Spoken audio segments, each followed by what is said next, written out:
Hi class, I'm going to talk a little bit about your reading reflections dealing with John Hospers, the libertarian who makes an argument for a kind of system of economics where only negative rights have merit. I have a negative right to property. No one should interfere with that right. That includes the government. They take money through taxation using threat of force, which is the same as stealing. And that instead individuals should have a negative right to their possessions and their wages, and out of charity, if they want to contribute to the police force or schools or other things, then it would be through giving, not through the government sort of taking what is theirs. It's a kind of deontological argument that says you cannot use me to a means to an end. Your post, a lot of you got Hospers, it seemed, and were able to engage and unpack the deontological argument there, and that's good. I mean, a lot of this is trying to take the theory from the first part of the class and be able to see how people use that logic to make moral arguments. A couple of things. Some of you really struggled trying to give a deontological argument criticizing Hospers. How would a deontologist criticize, right? So many of you gave criticisms of Hospers, but it didn't sort of show a deontological logic. So you need to use the categorical imperative. Can I will this be a universal rule? You need to use means versus ends, reasoning, and things like that. So let me give maybe an example or two that might help. A deontologist might make the case, right? Can we will that every person in our society's basic needs are taken care of? Can we will that everyone have their basic needs met? And I think that everyone would say, yes, we can will that that should be a universal rule. I can hear a deontologist then saying, in an ideal world, this should be done because individuals are following the categorical imperative and are caring for their neighbors. So this should happen through charity, ideally. Humans should see people without homes and try to provide them homes. Live with us. We'll take care of you. We should see children as orphans and take them in. We should help make sure that no one goes hungry or starves. And that this should happen through a kind of individuals willing the categorical imperative and following the moral law. And at this point, I don't think there's any real contrast with Hospers. However, we don't. Individuals don't feed the hungry, it seems. A deontologist could argue. Individuals don't help those who don't have homes. We consume more than we need. Obesity is on the rise in the United States, and yet in other countries, and even people in our own country, are food insecure. They don't get enough food, healthy food, because they can't afford it.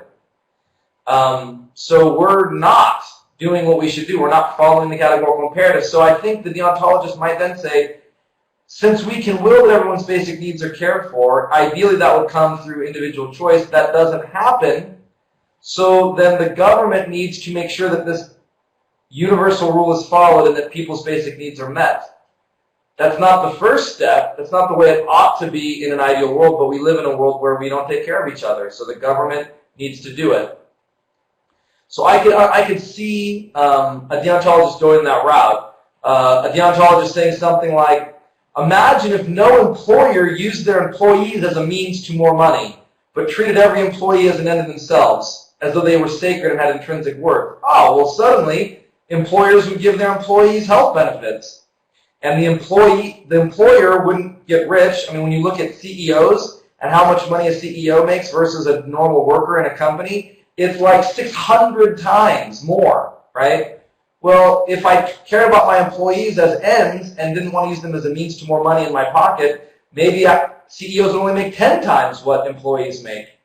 And the rest of that money would be used for better benefits, better wages, right? Well, then we wouldn't need the government to provide health care. We wouldn't need the government to step in and do these things because humans following the categorical imperative, not treating their employees as means to an end, not treating the environment as a means to an end, not doing these things, but treating it as an end in itself, we would police ourselves. But when that doesn't happen, for that universal rule to be followed, people having their basic needs met, something has to happen. So again, we could go back and forth, but you see the battle between Hospers and maybe some others who would disagree.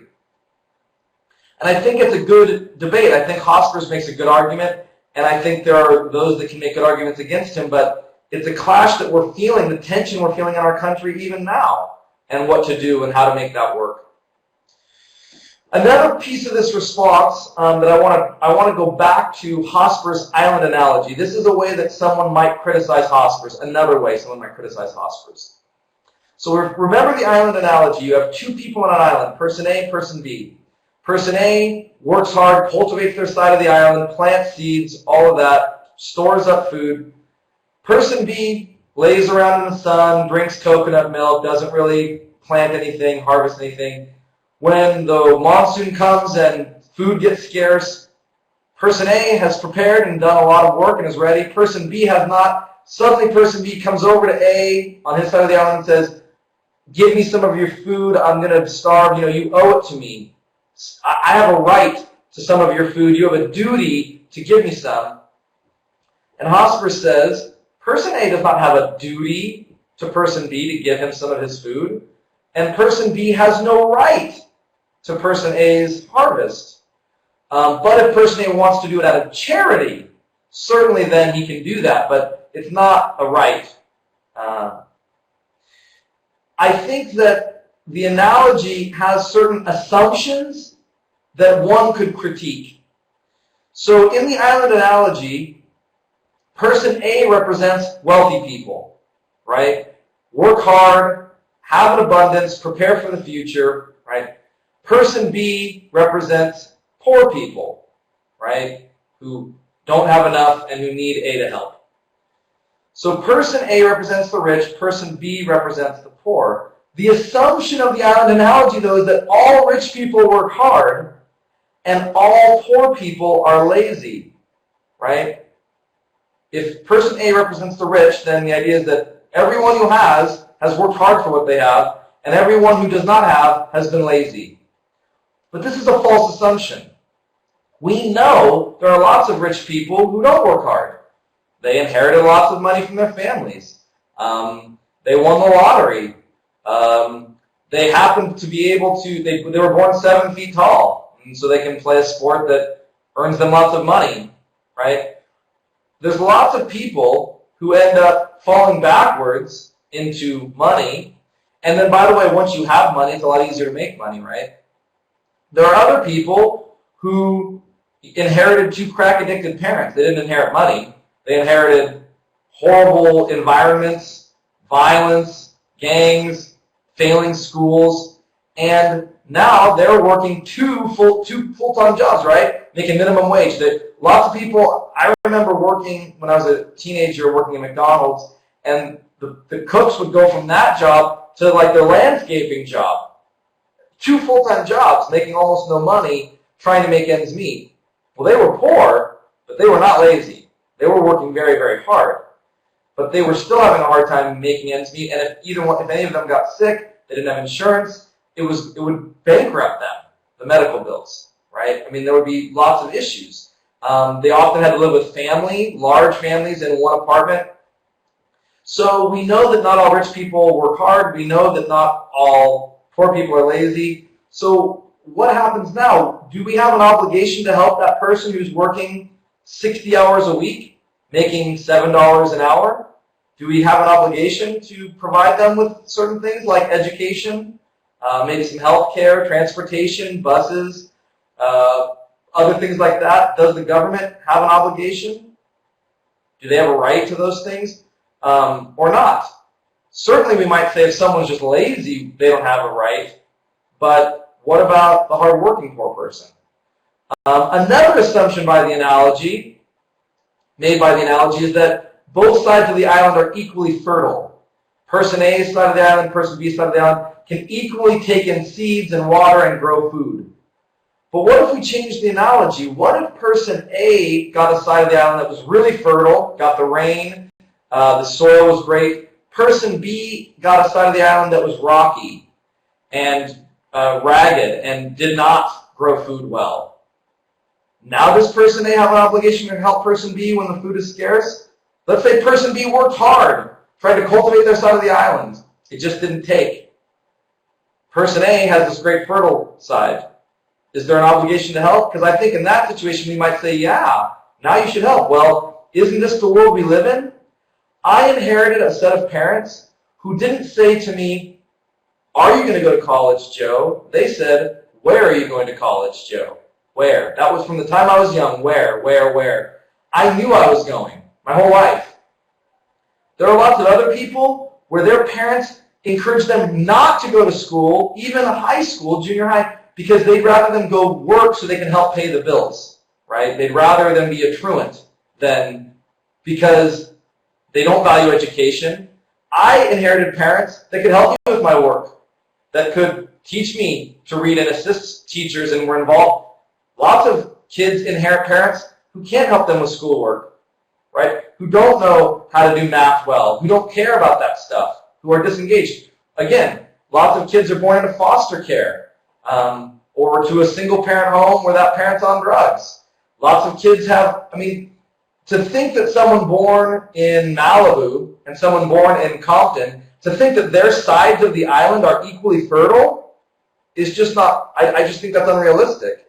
And even kids that are like hardworking, that come from well-to-do homes, you can always get a job because you've met lots of people who own businesses through your family and whatnot. There's so much nepotism that goes on, and in fact, I have a job in some respects because I went to a Nazarene university, and I had Nazarene professors who I made relationships with and whatnot, and then when I applied to a Nazarene school for a job, I got an interview because those Nazarene professors recommended me. I was at a great advantage over anyone who did not go to a Nazarene university, right? But this happens all the time in our daily life. Well, who does the person whose mom is a housekeeper at a hotel, say, and whose father's a landscaper, who do they meet? Where are those connections, right? Are there really equal opportunities? Look at the high schools in wealthy areas versus the high schools in poor areas, the elementary schools, kindergartens. It's not even close. I send my kid to preschool. I pay for it out of pocket. He's going to go into kindergarten already knowing this stuff. Tons of kids can't afford preschool. They're at a disadvantage. I could go on and on down the line. The sides of the island are not equally fertile. So now, do those of us who were given much, do we have an obligation to help those who were given little? Or is it really just if I choose to out of charity? Is there a moral right, a moral duty, an obligation for me to help, or not? And so I think Hospers Island paints this really naive picture of wealthy people work hard and poor people are lazy and both sides of the islands are equally fertile, and yet it seems that that's not accurate to our experience in the world, and so maybe we have more of an obligation than he argues. I'd love to hear your responses to this. I'd love to hear your feedback, pushback, support Hospers, critique Hospers. Let's keep the conversation going. All right, have a great day.